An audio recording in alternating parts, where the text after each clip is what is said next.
hidhamtoonni siyaasaa dhimmi Jawaar Mohammadiifaati ammallee xiyyeeffannaa pireesii addunyaa argatee jira. Itoophiyaan duubattuu deebi'aa jirti. Biyyittii sun sodaanii guutamtee jirti.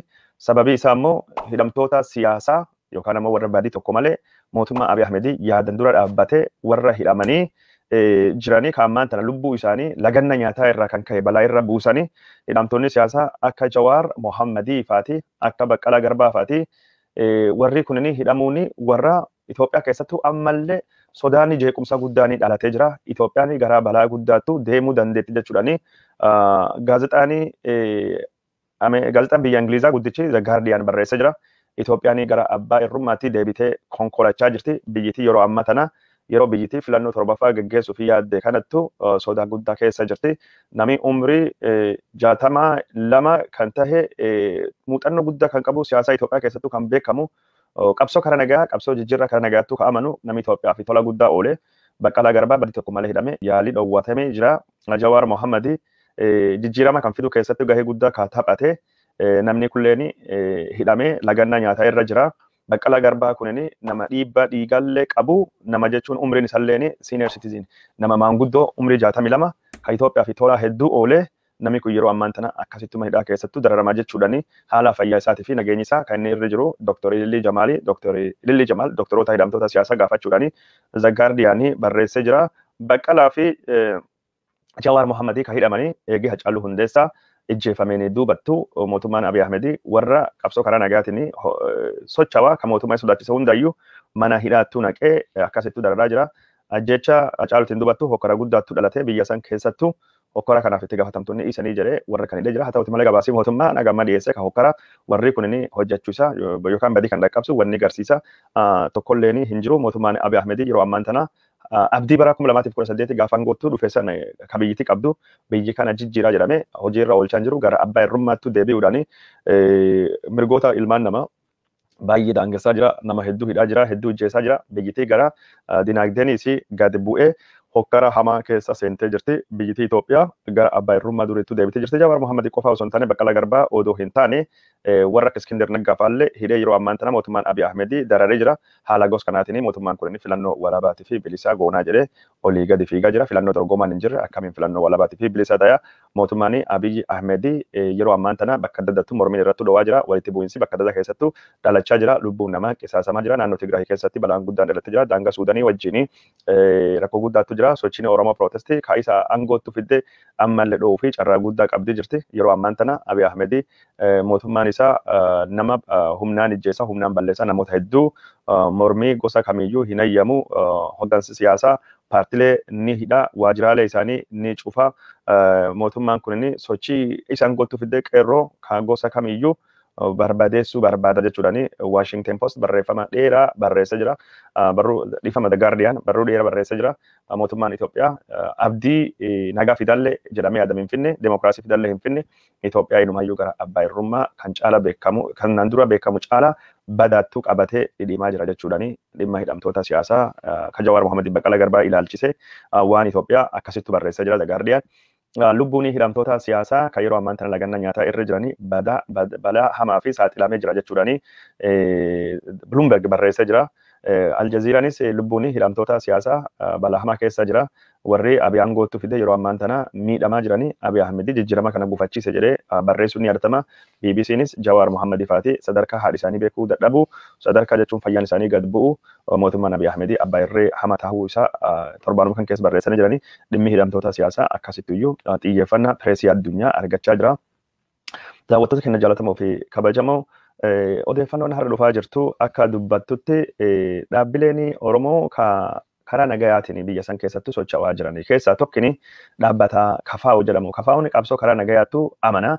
KFO'n karaa filannootiin biyyittii suniin jijjiiran akka dhuftu biyyittii suniin gara dimookiraasiitti akka deemtu dhaabbata qabsaa'u hoogganaan isaa Profeesar Mararaa Guddinaa BBC Afaan Oromootti har'a akka dubbatetti haga gaafini dhaabbanni isaa gaafatee deebii argattutti filannoo keessattuu hirmaachuu wanni jedhamu hin jiru jechuudhaani hooggantoonni dhaabbata isaa miseensonni gameeyyiin kan akka Baqqalaa Garbaa Dejenee Xaafaatii fi Jawaar Mohammadiitiif warri hidhame cuftu haga gadi hin dhiifamnetti waajiraaleen dhaabbata kana ka cufanii cufaman.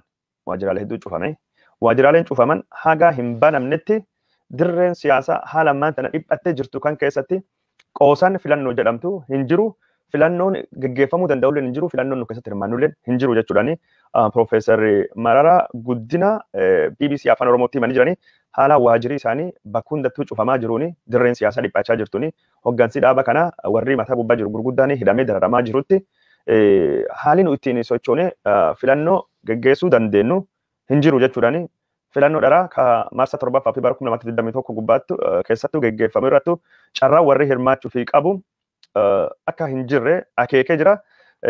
Mootummaan yoo akka nu filannoo irrattu hirmaannu barbaadanii dhugumaanuu filannoo walabaatiif bilisaa godhuu barbaadan taatan haala ammaan tan jiruuf hokkataa kana hoggansi keenya ka hidhame kana waajiraalee keenya ka cufame kana akkasumas dirree siyaasaa ka dhiphatte kana akka warri deebisee banuuf akka bal'isuuf boordii filannoo Itoophiyaatii fi mootummaa Itoophiyaatii fi dhaamsa diriiraa ta'e dhaamsa ifa ta'e dabarsinee jira jechuudhaan Profeesar Mararaa Guddina BBC Afaan Oromootiif himee jira.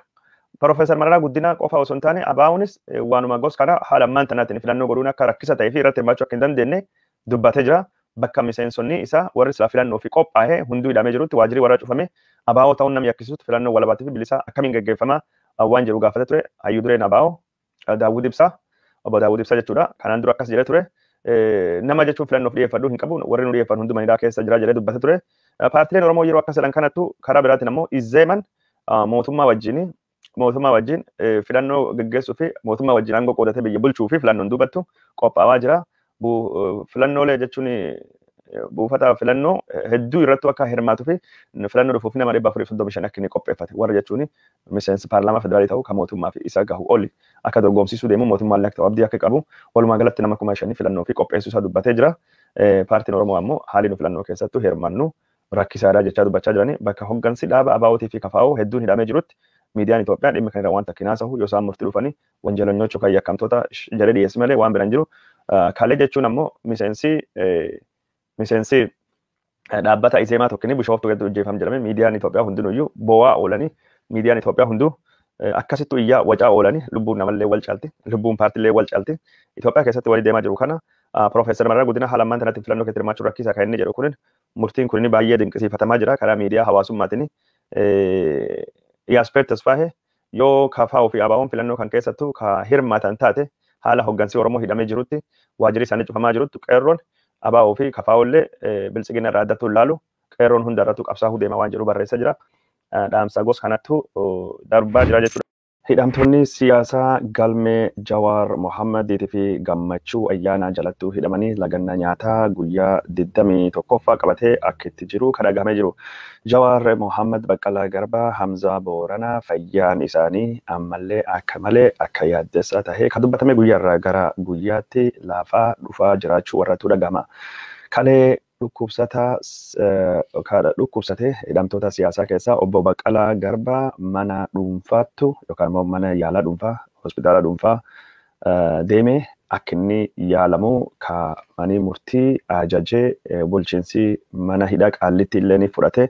Haa ta'uuti malee Landmark General Hospital bakka inni itti deemee yaalamuu qabu irraa gara hospitaala Xoor Haayilochittu geeffamee yeroo sanittuu falmii guddaattu dhalatee.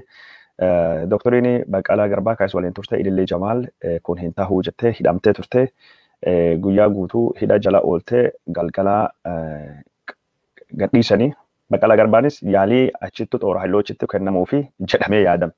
Kan jechuun ilmi isaa Saamu'eel Baqqalaatii fi intalti isaa Boontuu Baqqalaa abbaa kenna ijjeesuuf jedhan sun waan didatee fi ambulaansii keessaa bahuu didee fi odoo yaalii sun hin argatinu mana hidhaa Qaallitti bakka irraa dhufuttu deebi'ee odeeffannoon jirtu Baqqalaa Garbaa silaka yaalii kalee argachuu qabu ammallee yaalii hin arganne haalii fayyaa isaa wayyaa waan jiru guyyaa guyyaanii hammaachaa akka jiru kan dhagahamee jiru Jawaar Mohammadiitii fi hidhamtoonni siyaasaa biraalleen akka malee laafanii akka jiranii warri jechuun hidhamtoota siyaasaa guyyaa har'aa daawwate. Warra siyaasaa hidhamtoota siyaasaa guyyaa har'aa daawwate keessa hoogganaan paartii Odaa yookaan ammoo Gamtaa Dimokiraatawaa Oromoo obbo Sultaan Qaasim Gannaa tuuta abukaatoo seeraa wajjin akka isaan daawwatee kan gabaase hidhamtoonni siyaasaa kun akka malee laafuu dubbachuudhaani guyyaan har'aa kun inni gurraandhala 17 bara 2021 seenaa fi nu haa ta'u jedhee dubbatee jira. daawwattoota kan jaalatamoo fi kabajamoo haala hidhamtoota siyaasaa kan ammaan tan hammaachaa jiru irratti maaltu deemaa jira kaa jedhu odeeffannoo isin biraanii gahuu barbaanna. Odeeffannoo haga ammaa isin biraan geenyanii manni murtii akka isaan deemanii yaalamanii hidhamtoonni siyaasaa kunniin doktoroota mataa ofiitiin hospitaala doktoroonni warraa filaniif yookaan bakka filatanittu akka yaalaman yeroo hedduu murteesse haa ta'uuti malee haga ammaa manii hidhaa bulchiinsa qallitti waan kanaa fi hayyama kennullee akka yaadatiif akka seeratti garuu qaama olaanaa irra ajaja dhufeen jedhuuni jirtu sodaan jirtu. Abbaa kiyyaa kalee yeroo Baqqalaa Garbaa dirqilanii gara xooraa Haayilochi geessame sanittu akka hoogganaa falmitoota Raashaa Aleksii Navalnii mootummaan Abiy Ahmed summii kennuufii danda'a sodaa jettu maatiin isaa akka inni qabu dubbannee gabaasnee turre abbaa kiyyaa fi lubbuu isaatii fi dhaqqaba jedhanii warri kunniin akka barreessaa turanii ka hubatame ka dubbatame Baqqalaa Garbaas dooktoriin mootummaan hin tuqadee haga humni qabuuni dhidhiitatee ambulaansii keessa buudate akkasiin balaanii kalee karoorfame sun inni hafee jira. Walumaa galatti haalli hidhamtoota siyaasaa kun akka malee yaaddessaa akka tahee fi yaalii dhorkamuun warraatii fi dararaan warra irratti dhaqqabu gosa kamiyyuu fudhatamaa hin qabu jechuudhaani dhaabbanni yookaan immoo waldaan ogeeyyii fayyaa Oromoo ka guutuu addunyaa Ayooppanii ibsa baasee jira. Ayooppanii ibsa kanaani lagannaan hagammaa nyaatattuu geggeeffamaa jiru kana walittu qabatee mootummaan Abiy Ahmed hidhamtoota siyaasaa kana yaalii warraa fi barbaachisu lubbuu warra dandamachuu fi qarqaaru mootummaan ugguruu dhoowwuun isaa akka malee balaaleffannaa jedhee ibsi baasee jira.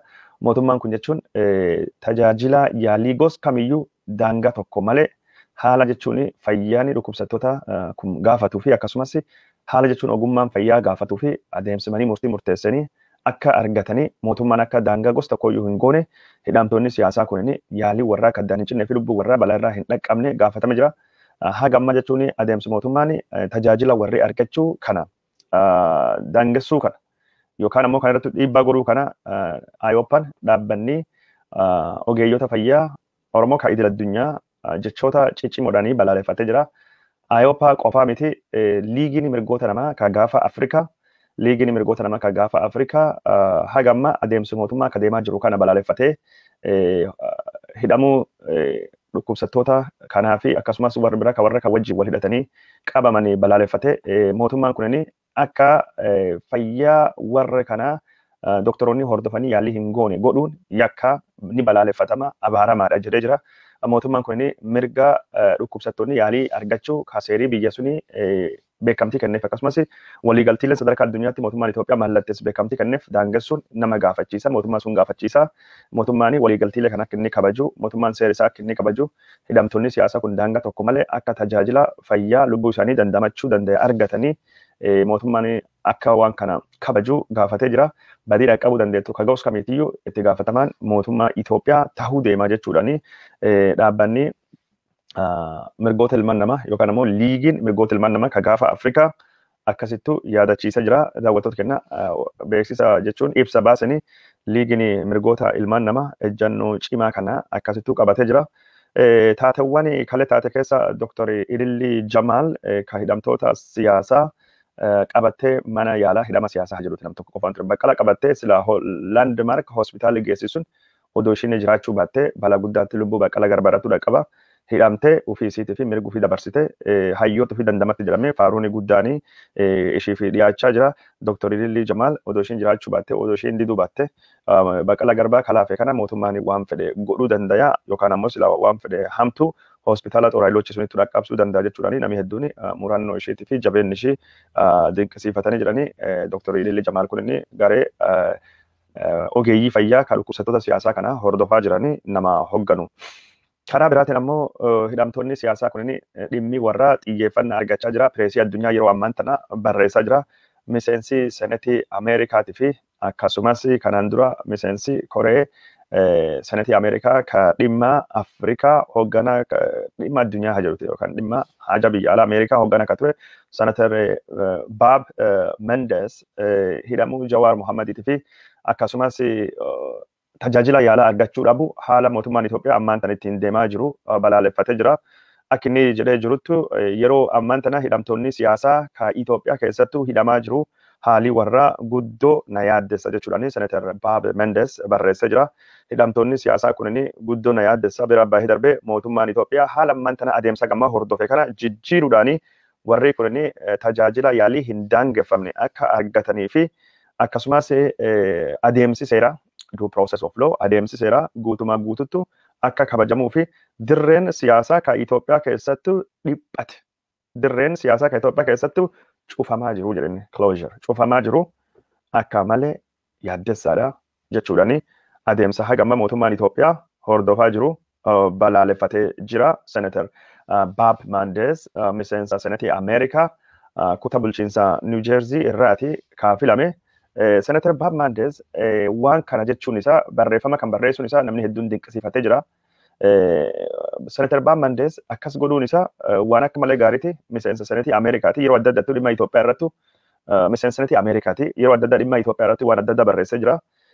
Bob Menendez miseensi senatii Ameerikaa kan New Jersey jiraatu bakka Oromoon xiqqoon jirtu namni jechuun xiqqa lakkoofsan qubaan lakkaa'am jirutti dhimma Oromootii fi dhimma hidhamtoota siyaasaa dhimma mirgoota ilmaan namaa dhimma dimokiraasii fi dhimmame jechuun yaadda'ee yeroo isattu ka'ee dippiloomaasii kana mootummaa Itoophiyaa irratti dhiibbaa godhuu fi murteessuun isaa mootummaa Itoophiyaa irratti dhiibbaa godhuu fi murteessuun isaa akka malee dinqisiifama jechuudha. Namni hedduun Facebook irratti barreessaa jirani.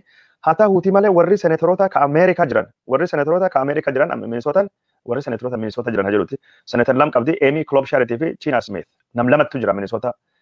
Bakka Oromoon itti baay'attu Oromiyaa xiqqoo jedhamtu waa takka jechuu dhabuu warra dippiloomaasiin Oromoo ka walumaa galaa ka Ameerikaalleen ka addunyaalleen dippiloomaasiin Oromoo ka waldaalee hawaasa Oromoo ka Minnesota dabalatee sochiin dargaggoota hagam tokko laafaa akka inni ta'e ka agarsiisu. Kanaafuu sila wanni kun as Minnesota irraa jalqabu qabdi. Sila Amy Klobuchar faattu ibsa gosa kana baasuu qabanii turani. Hagam jechuun waan kana godhuu dadhabuu warra bakka dippiloomaasiitiin waan hojjechuu qabnu akka hin hojjetamini. Waan dalagamuu qabu akka hin dalagamin agarsiisa jechuudha. Nama hedduun karaa dippiloomaasii kennaa waldaaleen hawaasa kennaa as Minnesota irratti wanni godhamu cimee itti fufuu akka inni qabu Minnesota irratti wanni ta'u jabaatee itti fufuu akka inni qabu kan dubbatamaa jiru.